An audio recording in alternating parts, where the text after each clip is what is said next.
ജ്ഞാനമുള്ള ഒരു ഹൃദയം എല്ലാ മനുഷ്യരും ആഗ്രഹിക്കുന്നതാണ്. ഇന്ന് ഈ പ്രഭാതത്തിൽ ജ്ഞാനത്തെക്കുറിച്ചാണ് ദൈവത്തിന്റെ ആത്മാവ് നമ്മോട് സംസാരിക്കുവാൻ ആഗ്രഹിക്കുന്നത്.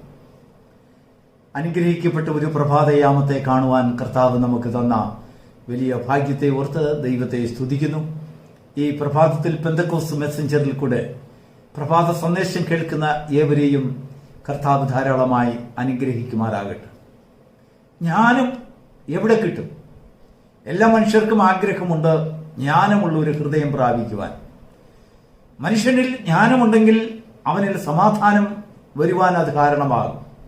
ജ്ഞാനം വിവേകവും എവിടെ കുറവുണ്ടോ അവിടെ അനർത്ഥങ്ങളും അനേകവിധമായ വ്യസനത്തിനുള്ളതായ മാർഗങ്ങളും അവരുടെ ജീവിതത്തിൽ അങ്കുരിക്കുന്നതിനിടയായിത്തീരും.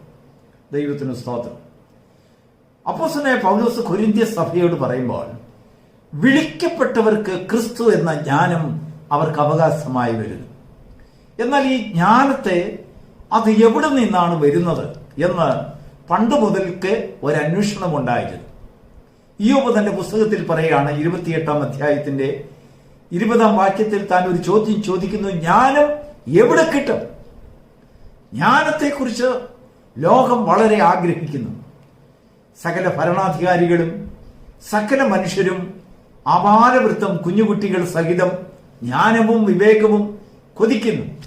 എന്നാൽ ഇന്ന് ഈ പ്രഭാതത്തിൽ ദൈവത്തിന്റെ ആത്മാവ് നമ്മോട് ആത്മീകമായ ജ്ഞാനത്തെക്കുറിച്ച് നിത്യതയ്ക്ക് വേണ്ടി നമ്മളെ ഒരുക്കുന്നതായ ഒരു നിത്യമായ ജീവിതത്തിലേക്ക് നമ്മെ വഴിമാറ്റി വിടുന്നതായ ഒരു ജ്ഞാനത്തെക്കുറിച്ചാണ് ഇന്ന് നമ്മോട് സംസാരിക്കുവാൻ ആഗ്രഹിക്കുന്നത്. ദൈവത്തിന് സ്തോത്രം. ഇയ്യോബ് അത് ആഗ്രഹിച്ചു, അതിനെക്കുറിച്ച് അന്വേഷണം നടത്തി. മരണത്തോടും പാതാളത്തോടും ചെന്ന് ചോദിച്ചു, നിങ്ങളുടെ കയ്യിൽ ജ്ഞാനമുണ്ടോ? അവർ പറഞ്ഞു, അതിനെക്കുറിച്ച് ഞങ്ങൾ കേട്ടിട്ടുണ്ട്, ധാരാളം കേൾവികൾ കേട്ടിട്ടുണ്ട്, പക്ഷെങ്കിൽ അത് എവിടെ നിന്ന് ഉത്ഭവിക്കുന്നു എന്ന് ഞങ്ങൾക്കറിയില്ല. ഒടുവിൽ ഇയ്യോബ് കണ്ടെത്തി, അത് ദൈവത്തിൽ നിന്ന് മാത്രമാണ് അത് ഉത്ഭവിക്കുന്നത്. ദൈവം മാത്രമേ അറിയൂ ജ്ഞാനം എവിടെ നിന്ന് ഉത്ഭവിക്കുന്നു, അതിന്റെ സ്ഥാനം എവിടെയെന്ന്. ഇയ്യോബിന്റെ പുസ്തകം 28 അധ്യായത്തിന്റെ അതിന്റെ 22ഉം 23ഉം വാക്യങ്ങൾ നമ്മൾ വായിച്ചു നോക്കുമ്പോൾ നമുക്ക് മനസ്സിലാക്കുവാൻ കഴിയും. ശാലോമോൻ ജ്ഞാനത്തെക്കുറിച്ച് പറയുമ്പോൾ അത് എവിടെ നിന്ന് ഉത്ഭവിക്കുന്നു എന്ന് ശാലോമോൻ അറിയില്ല. എങ്കിലും ജ്ഞാനത്തിന്റെ വാക്കുകൾ ശാലോമോൻ ശ്രവിക്കുകയുണ്ടായി. സദൃശ്യവാക്യം 8 അധ്യായത്തിന്റെ അതിന്റെ 1 മുതൽ 3 വരെയുള്ളതായ വാക്യങ്ങൾ നാം വായിച്ചു നോക്കുമ്പോൾ അതിങ്ങനെ കാണുന്നു: ജ്ഞാനമായവൾ വിളിച്ചു പറയുന്നില്ലയോ? ബുദ്ധിയായവൾ തന്റെ സ്വരം കേൾപ്പിക്കുന്നില്ലയോ? അപ്പോൾ ജ്ഞാനത്തിന്റെ ശബ്ദം ശാലോമോൻ കേട്ടു. അതെവിടെ നിൽക്കുന്നു എന്ന് ശാലോമോൻ കണ്ടുപിടിച്ചു. മനുഷ്യ ജീവിതത്തിൽ മനുഷ്യനെ ഒരു നല്ലതായ വഴികളിലേക്ക് തിരിച്ചുവിടുവാൻ അതിനേറ്റതായ ഒരു സ്ഥലം ജ്ഞാനം കണ്ടെത്തി. അതിനെക്കുറിച്ചാണ് താൻ സംസാരിക്കുന്നത്. 2 വാക്യത്തിൽ വായിക്കുന്നു: അവൾ ജ്ഞാനമായവൾ, അവൾ വഴിയരികെ നിൽക്കുന്നു, മേടുകളുടെ മുകളിൽ പാതകൾ കൂടുന്നിടത്ത് അവൾ നിലനിൽക്കുന്നു. Praise the Lord. അതെന്തിനാണ് ഈ പാതകൾ കൂടുന്നിടത്ത് ജ്ഞാനം നിൽക്കേണ്ട ആവശ്യം? നമുക്കറിയാം, നാം ഒരു നാൽക്കവലുകളിലോ ഒരു ജംഗ്ഷനിലോ പോയി അല്പം നേരം നിൽക്കുമ്പോൾ അതുവഴി പോകുന്നതായ വാഹനങ്ങളിലും വഴിയാത്രക്കാരും ഒക്കെ ധാരാളം പേർ വഴി അന്വേഷിക്കുന്നത് നമുക്ക് കാണാം. എങ്ങോട്ട് തിരിയണം എന്നറിയാതെ, അല്ലെങ്കിൽ ഒരു നിർദ്ദിഷ്ടമായ സ്ഥലങ്ങളിലേക്ക് യാത്ര ചെയ്യുന്നവർ, ഉദാഹരണമായി തിരുവനന്തപുരത്തേക്കോ തൃശ്ശൂരിലേക്കോ കോഴിക്കോട്ടേക്കോ കോട്ടയം എന്നുള്ള സ്ഥലങ്ങളിലേക്കൊക്കെ പല സ്ഥലങ്ങളിലേക്കും യാത്ര ചെയ്യുന്നവർ നാൽക്കവലുകളിൽ ചെല്ലുമ്പോൾ അവർക്ക് എങ്ങോട്ട് തിരിയണമെന്ന് അറിയില്ല എങ്കിൽ അവിടെ നിൽക്കുന്നവരോട് ചോദിക്കും, ഞാൻ എങ്ങോട്ടാണ് തിരിയേണ്ടത്? ഇന്നിടത്തേക്ക് പോകുന്ന വഴി ഏതാണ്? അവിടെ ഒരു ബുദ്ധിമാനുണ്ടെങ്കിൽ, ആ വഴിയെക്കുറിച്ച് അറിവുള്ളവനുണ്ടെങ്കിൽ അവൻ വഴി പറഞ്ഞു കൊടുക്കും, ഈ വഴി നേരെ ചെന്നാട്ട്. അവിടെ ഒരു തെറ്റായ വഴിയിൽ കൂടെ ഒരു മനുഷ്യൻ വഴിതെറ്റിക്കുന്ന ഒരുവനുണ്ടെങ്കിൽ അവർ തെറ്റായ വഴികളിൽ അവരെ പറഞ്ഞു വിടും. ദൈവത്തിന് സ്തോത്രം.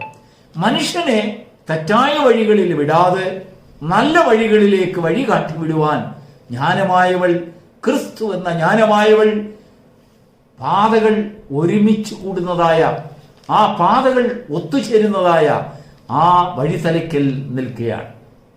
അതിനുശേഷം ശലോമോൻ പറയുന്നു, മറ്റ് രണ്ടിടങ്ങളിൽ കൂടെ ജ്ഞാനമായവൾ നിൽക്കുന്നതും ശബ്ദമുണ്ടാക്കുന്നതും ശലോമോൻ കേട്ടു. ഒന്ന്, പട്ടണവാതിൽക്കൽ. രണ്ട്, ഗോപുരദ്വാരത്തിങ്കൽ. എന്തുകൊണ്ടാണ് പട്ടണവാതിൽക്കൽ നിൽക്കുന്നത്?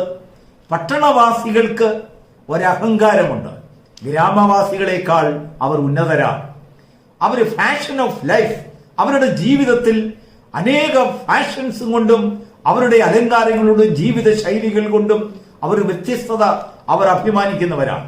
അവർ വ്യത്യസ്തരെന്ന് ഉൾക്കൊള്ളുന്നവരാണ്. വിദ്യാഭ്യാസമുള്ളവരാണ്, അറിവുള്ളവരാണ്, ഈ ലോകത്തിന്റെ പുരോഗതിക്കനുസരിച്ച് നീങ്ങുന്നവരാണെന്ന് തങ്ങളെ തന്നെ അഹങ്കരിക്കുന്ന ഒരു കൂട്ടം പാർക്കുന്ന സ്ഥലമാണ് പട്ടണവാസികൾ. രണ്ട്, ഗോപുരദ്വാരത്തിങ്കൽ ജ്ഞാനം നിൽക്കുന്നു. എന്തുകൊണ്ട്? ഗോപുരം ഉന്നതവാസ അഭിമാനമുള്ളവർ, മറ്റുള്ളവരെക്കാൾ ശ്രേഷ്ഠരെന്ന്, ലോകത്തിലുള്ള സകലരെക്കാളും ഞാനാണ് ഉയർന്നത്. അവരുടെ സാമ്പത്തിക നിലയും അവരുടെ ബുദ്ധിയും ജ്ഞാനവും അവരെ മറ്റുള്ളവരിൽ നിന്നും വളരെ അധികം ഉന്നത ഭാവത്തിലേക്ക് എത്തിക്കുന്ന ആ തുടർച്ചാ വാതിൽ, അവിടെയൊക്കെയും ജ്ഞാനം നിൽക്കുകയാണ്. മനുഷ്യൻ ബുദ്ധിമാനായിരിക്കേണ്ടതിന്, ജ്ഞാനമുള്ളവരായിരിക്കേണ്ടതിന്, ദൈവത്തിന്റെ സന്നിധിയിൽ താഴ്മയും സൗമ്യതയും ഉള്ളവരായിരിക്കേണ്ടതിന് ജ്ഞാനമായവൾ അവൾ വിളിച്ചു പറയുകയാണ്. ക്രിസ്തു എന്ന ജ്ഞാനം വിളിക്കപ്പെട്ടവരിൽ കടന്നു വരുമ്പോൾ ഒരു ശബ്ദം അവർ കേൾക്കും, അധ്വാനിക്കുന്നവരെ, ഭാരം ചുമക്കുന്നവരെ, നിങ്ങൾ എന്റെ അടുക്കൽ വരുവിൻ, ഞാൻ നിങ്ങൾക്ക് സമാധാനവും സന്തോഷവും തരാം. എന്റെ നുകം ഏറ്റുകൊണ്ട് എന്നോട് പഠിപ്പീൻ, എന്റെ നുകം സൗമ്യതയും താഴ്മയും ഉള്ളതാണ്. Price the Lord. ദൈവത്തിന് സ്തോത്രം. പട്ടണവാസികളിലും ഗോപുരവാസികളിലും സൗമ്യതയും താഴ്മയും ധരിക്കുവാൻ അല്ലെങ്കിൽ ഉൾക്കൊള്ളുവാൻ അവർക്കല്പം ബുദ്ധിമുട്ടുണ്ട്. അവിടെ അവരുടെ മനുഷ്യന്റെ ആ അല്ലെങ്കിൽ നിസ്സഹായതയെ കാണിച്ചു കൊടുക്കുവാൻ, അവരിൽ സമാധാനം വരുന്നതായ വഴികളെ ബുദ്ധിയും ജ്ഞാനവും പറഞ്ഞു കൊടുക്കുവാൻ, യൗവനക്കാരെ നല്ല വഴികളിൽ നടത്തുവാൻ, കുഞ്ഞുങ്ങളെ നല്ല വഴികളിലേക്ക് തിരിച്ചുവിടുവാൻ, ഇതാ 4 വഴികൾ അല്ലെങ്കിൽ 4 പാതകൾ ഒത്തുചേരുന്നിടത്ത്, അനേക പാതകൾ ഒത്തുചേരുന്നിടത്ത് ജ്ഞാനമായവൾ നിൽക്കുന്നു. Price the Lord. ആർക്കവളെ കാണാൻ കഴിയും? വിളിക്കപ്പെട്ടവർക്ക് മാത്രം. ക്രിസ്തുയേശുവിനാൽ ആകർഷിക്കപ്പെട്ടവർക്ക്, ക്രിസ്തുവിനെ ജ്ഞാനമായി ഉൾക്കൊള്ളുന്ന ഒരു കൂട്ടർക്ക് മാത്രം ആ വഴിത്തലയ്ക്കിൽ നിൽക്കുന്നതായ ജ്ഞാനമായവളുടെ ശബ്ദം കേൾക്കുവാൻ കഴിയും. ആ പട്ടണവാതിക്കൽ നിൽക്കുന്നവളുടെ ജ്ഞാനമായവളുടെ ശബ്ദം വിളിക്കപ്പെട്ട ജനത്തിന് കാണുവാൻ കഴിയും, കേൾക്കുവാൻ കഴിയും. അവരുടെ കുഞ്ഞുങ്ങൾക്ക് കേൾക്കുവാൻ കഴിയും. അവരുടെ കുഞ്ഞുങ്ങളെ ആ ശബ്ദം കേട്ട് ആ മാതാപിതാക്കൾ പഠിപ്പിക്കും. നോക്കൂ, നാൽക്കവലുകളിൽ നീ വഴിയറിയാതെ നിൽക്കുമ്പോൾ എങ്ങോട്ടാണ് തിരിയേണ്ടതെന്ന് നിനക്കൊരു സംശയം നിന്റെ ജീവിതത്തിൽ ഉണ്ടാകുമ്പോൾ ആ വഴിത്തലക്കിൽ നിൽക്കുന്നതായ ജ്ഞാനമായവളോട് നീ ചോദിക്കണം, ഞാൻ എങ്ങോട്ട് പോകണം? ദൈവത്തോട് ആലോചന ചോദിച്ചുകൊണ്ട് പോകുന്ന ഒരു യാത്ര, ദൈവത്തിന്റെ ശബ്ദം കേട്ടുകൊണ്ട് നമ്മളെ തന്നെ താഴ്ത്തുന്നതായ ഒരു അനുഭവം. ദൈവത്തിന്റെ സ്തോത്രം. ആ അനുഭവത്തിൽ വരുമ്പോഴാണ് മനുഷ്യൻ ജ്ഞാനത്തെ ഉൾക്കൊള്ളുന്നത്. ക്രിസ്തു എന്ന ജ്ഞാനിയെ അവർക്ക് കാണുവാൻ കഴിയുന്നത്, ക്രിസ്തു എന്ന ജ്ഞാനിയെ അവർക്ക് സ്വായത്തമാക്കുവാൻ കഴിയുന്നത്. ആ ജ്ഞാനത്തിന്റെ ശബ്ദം മനുഷ്യ ജീവിതങ്ങളെ സ്വാധീനിക്കുന്നു, കുടുംബങ്ങളെ സ്വാധീനിക്കുന്നു, വ്യക്തി ജീവിതങ്ങളെ സ്വാധീനിക്കുന്നു, നമ്മുടെ കുഞ്ഞുങ്ങളുടെ ജീവിതങ്ങളെ സ്വാധീനിക്കുന്നു, തലമുറകളുടെ ജീവിതങ്ങളെ സ്വാധീനിക്കുന്നു. എവിടെ? വഴിത്തലക്കിൽ നിൽക്കുന്നതായ ക്രിസ്തുവിന്റെ ശബ്ദം. അവന്റെ ആ ഇമ്പമായ ശബ്ദം കേട്ട് അവന്റെ വഴികൾ കൂടെ നടക്കുന്നവർ, അവൻ കാണിച്ചു കൊടുക്കുന്ന വഴികളെ അനുധാവനം ചെയ്യുന്നവർ, അവർ ചെന്നെത്തുന്നത് നിത്യജീവിങ്കലേക്കാണ്. നിത്യജീവിങ്കലേക്ക് വഴികൾ അവൻ കാണിച്ചുകൊണ്ട് പറയുകയാണ്, ഞാൻ തന്നെ വഴിയും സത്യവും ജീവനുമാകുന്നു എന്ന് വഴിത്തലക്കിൽ നിന്നുകൊണ്ട് വിളിച്ചു പറയുന്നതായ ക്രിസ്തുവിന്റെ ശബ്ദം കേൾക്കുവാൻ ഈ പ്രഭാതത്തിൽ ഭാഗ്യം ലഭിച്ച ദൈവമക്കളെ ഓർത്ത് ദൈവത്തെ സ്തുതിക്കുന്നു.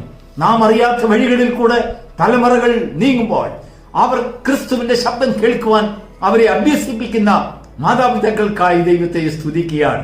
ഈ ഇൻപ ശബ്ദം കേൾക്കുവാൻ വഴിത്തലക്കിൽ നിന്നുകൊണ്ട്, പട്ടണവാതിക്കൽ നിന്നുകൊണ്ട്, ഗോപുരദ്വാരത്തിങ്കിൽ നിന്നുകൊണ്ട് മനുഷ്യ ജീവിതങ്ങൾക്ക് ഉപദേശം കൊടുക്കുന്ന നല്ല വഴികളിലേക്ക്, അല്ലെങ്കിൽ സ്വസ്ഥതയുള്ള മാർഗത്തിലേക്ക്, സമാധാനത്തിന്റെ വഴികളെ കാണിച്ചു കൊടുക്കുന്നവന്റെ ഇൻപശബ്ദം കേട്ട് നമ്മുടെ ജീവിതം തുടരുവാൻ, മാധുരികരമായ ക്രിസ്തീയ ജീവിതം ചെയ്യുവാൻ ഭാഗ്യം നിങ്ങൾക്ക് ഏവർക്കും ലഭിക്കുമാറാകട്ടെ. God bless you.